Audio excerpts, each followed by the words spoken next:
But we know from clinical studies that diabetes-related complications actually start from, depends which study you look at, but anywhere from 5.0 to 5.5. Anything above 5.5, you're definitely going to see noticeable diabetes complications. And just remind us, what are some of the complications that are more common, especially among type 1 diabetics?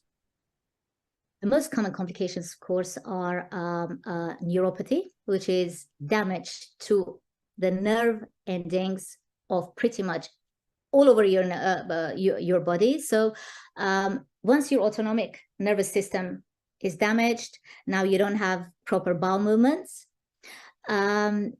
Once your eye, the nerves in the eye or the cells of the eye, retina particularly, are damaged, now you have retinopathy, which leads to blindness, and that's very, very common among diabetics who don't control their blood sugars. We have to differentiate that not all diabetics are in the same boat.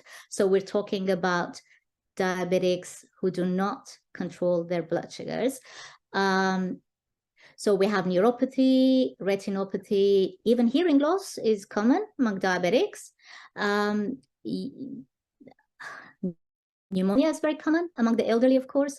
High blood sugars, you get single infection, you're done. And people die as a result of that. It's very serious. Foot amputations, of course, leg amputations, because you get one injury on your foot. And again, if your blood sugars aren't controlled, you're done. That wound, if you like, will get infected and reinfected. It will not heal because your blood sugars are constantly high.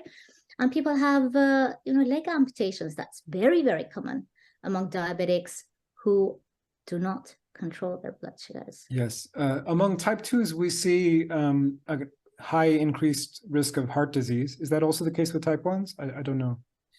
Yeah, it's more common among type 2s, but it's also common among type 1s who are not able to control their blood sugars. So they end up eating a lot of carbohydrates, which causes more damage. And then they end up requiring more and more insulin to cover at least some of those carbs. So that higher level of insulin will eventually lead to type 2 diabetes as well. So now on top of type 1 diabetes, people develop type 2 diabetes because of heavy reliance on insulin. We rely on insulin for survival. Insulin is not the bad guy here. However, relying too heavily on insulin will result in insulin resistance in a type 1 diabetic, as it does in anyone else.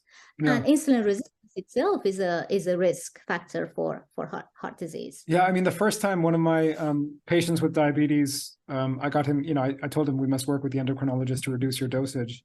And the endocrinologist refused to believe it. He said, no, it's always going to go higher. It's never going to come lower. I said, please, just listen to me. Please, can we look at him? You measure him, you lower the doses. I'm not going to lower the doses. And sure enough, he had to lower the dose and eventually get him off insulin. So the old thinking was you have to increase the dose because I guess insulin resistance is happening at the same time as, is that right? Yeah. Insulin resistance is actually getting worse.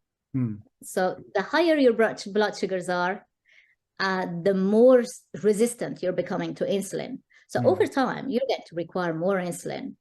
That does make you insulin resistant. And of course, we know from science that regardless of where your blood sugars are, hyperinsulinemia in itself, even when it hasn't resulted in high blood sugars yet, hyperinsulinemia, running high insulin levels, chronically high insulin levels in itself is also a risk factor for many diseases, actually including Alzheimer's.